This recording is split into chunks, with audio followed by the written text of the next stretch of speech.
Helal olsun sana ya. Kahramanlara ihtiyaç var, kahramanlara. Sahte kahramanları bırakın artık, atın onları. Gerçek kahramanlara ihtiyaç var. Yalan söyleyenleri dışlamazsanız bunlar yalan söylemeye devam edecek. Arkasında da 3-5 tane yalancı götürecek. Yargısız insaf. Hemen takılıyor birileri. Ama dürüst konuştuğu zaman, birkaç tane adam dürüst konuştuğu zaman ne yapıyor? Hemen kaçıyor oradan. Çünkü biliyor yalan yaptığını. Birisi de demiyor, ya sen kardeşim Büyükçekmece'de oturuyorsun. Ne işin var? Gelme o zaman Esenyurt'ta. Büyükçekmece'de iş kur var. Git 70 personelle çalışıyor, git orada iş bul. Niye geliyorsun bize? Demek ki burada bir hizmet olduğunu biliyor herkes. Kim götürüyor adamı? Babası götürmüyor firmaya. Adamın abisi firmaya kadar götürmüyor sizi. Götürüyor mu? Esenyurt Belediye Başkanımız araçla birlikte sizi işe götürüyor. Ama yine de şekil yok. Hizmet etmek zorundasınız. Öyle değiliz. Hizmet etmek zorunda değiliz. Kanunları uygulamak zorundayız. Ama mangal gibi bir yüreği olan bir belediye başkanımız var. Hiçbir insan incinmesin, kırılmasın, üzülmesin, darda kalmasın, aç kalmasın, açıkta kalmasın, yolda kalmasın diye böyle hizmetler yapıyor. Ama sizler bunu kullanıyorsunuz tabii bazen. Şimdi benim üzüldüğüm bir şey var, hep bunu anlatıyorum, şu 24 gündür anlatıyorum. Esenyurt meydanına gelen kardeşlerime teşekkür ediyorum. Özellikle o bayrağını eline alan, vatan namusu için, vatanı için o meydanları dolduran kardeşlerime çok teşekkür ederim. Ama bir de şöyle bir empati yaptım kendi kendime. Esenyurt'un nüfusu kaçtır diye sordum. 800 bin nüfusumuz var. 800 bin. Esenyurt meydanında genel sayıya baktığımda ise 4 bin, 5 bin, 6 bin civarında insan görüyorum. 800 bin nüfusu olan bir ilçenin 800 binine de dokunan bir belediye başkanı var. 800 bin nüfusu olan bir ilçenin 800 bin insanına dokunan bir belediye başkanı var. Gece gündüz demeden yüreğini ortaya koyan ve sadece gece yarısı sabahın saat 4'ünde, 4.30'da uyuyan ve sabah namazı 5'te ezan okunan, kalkan bir belediye başkanınız var. Ve sabahleyin de saat 9'da belediyenin önünde olarak insanıyla dertleşen, insanın sorunlarını dinleyen bir belediye başkanınız var. Ve adeta dokunmadığı bir Allah'ın kulu Esenyurt meydanında, Esenyurt'ta yok.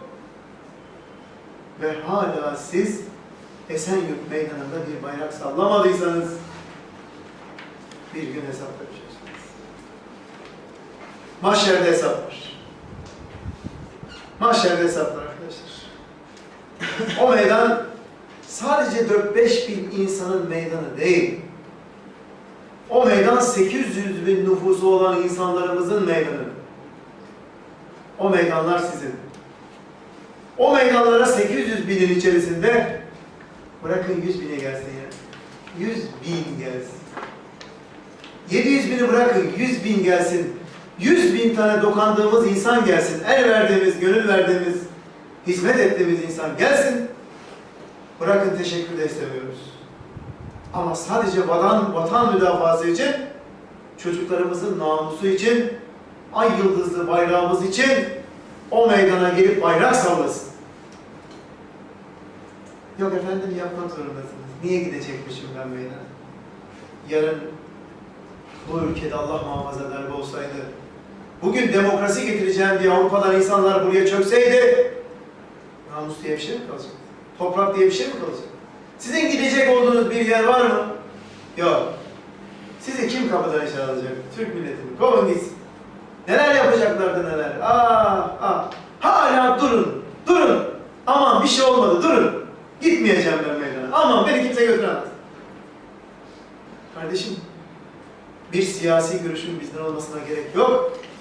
Tuttuğun takımın hangisinden olduğunu önemli değil. Bu vatan hepimizin vatanı. O zaman bu vatan için meydana gelme zamanıdır diyoruz. Her gün. Kaç günümüz kaldı? 2 gün sonra meydanlara boşaltacağız. 2 gün. Bakın, biz 24 gündür uyku uyumuyoruz. Sayın Başkanımız 24 gün ilk günden itibaren uyku uyurmuyor. Sadece Esenyurt Belediyesi'ne, Esenyurt Meydanı'nda değil, Çekmece Meydanı'na, Avcılar Meydanı'na ve bu bölgenin tamamen ağabeyisi ve bütün bölgelerde gidiyor, aslanlar gibi konuşuyor. Ama biz evimizden kalkıp da bayrağımızı elimize alarak o meydanlara koşamıyoruz. Evet, kahraman var diyeceğiz ya bir zaman sonra. Bundan 20 yıl, 30 yıl sonra Esenyurt Belediye Başkanımızın kahramanlıklarını duyacaksınız. Neden sizler kahraman olmuyorsunuz? Neden? Kahramanlık bir zafer kazanmadan olur mu? Bir hizmet etmeden olur mu? Vatan müdafası yapmadan olur mu? Olmaz. Kahramanlıklar cesur adamların işidir. Korkakların işi değildir. Kahraman insanlar da öyle kolay yetişmez bu ülkede. Onun için kahramanınızın kıymetini bilin. Esenyurt Belediye Başkanınızın kıymetini bilin. Hadi evinizde oturuyorsunuz, çıkmıyorsunuz. Bari bir Allah razı olsun benim yerime, benim namusumu koruyan Esenyurt Belediye Başkanım var meydanda. Bari böyle dua edin bari. Bari dua edin ama dua da etmiyor gerçi bazı kardeşlerimiz. Bana ne, o kendini koruyor. Kendi koltuğunu koruyor belki diyorsunuz. Hayır arkadaşlar. Bu mesele koltuk meselesi değil. Bu mesele milli bir dava. Bu mesele vatanın sevgisi, vatan sevgisi olan insanların meselesi. Bu mesele namus, çocuklarımızın geleceği. Öyle değil mi? Gelecek. Ama gene çıkamıyoruz meydana. Ay meydana çıksam ben üşürüm, donarım, ölürüm ya. Çıkartmayın ne olur benim evi. Biri beni görür. Bir siyasi partinin temsilcisi beni görür. Bana der ki senin ne işin var orada? Çık karşısına de ki aslan gibi ülkemi savunuyorum. Çocuklarımızın namusunu savunuyorum diyebilmek bir erdem, bir güç, bir de insanlık vazifesidir. Ama o meydana gitmediğinizde hesap soracak çocuklarınız, torunlarınız. Dedeciğim neredeydin dediğinde cevap veremeyeceksiniz. Ama meydana giden, yürüyen, bayrağını alan, sallayan insan dimdik bir şekilde diyecek ki oğlum o gün ben de vardım. O gün bu ülke elden gidecekti, darbe olacaktı. Allah muhafaza. Biz de 15 Temmuz gecesinde Esenyurt Belediye Başkanımızla birlikte meydanda bayrak salladık. Havalanına kadar yürüdük. 7 Ağustos'ta Yenikapı miting alanındaydık. Ülkemizin namusunu kurtardık. Ve gerçekten tarih yazanlar varsa bu ülkede tarihi biz yazdık diyecekler. Ama gidemeyen kardeşlerimize geçmiş olsun. Siz tarihinizde yok olup gideceksiniz.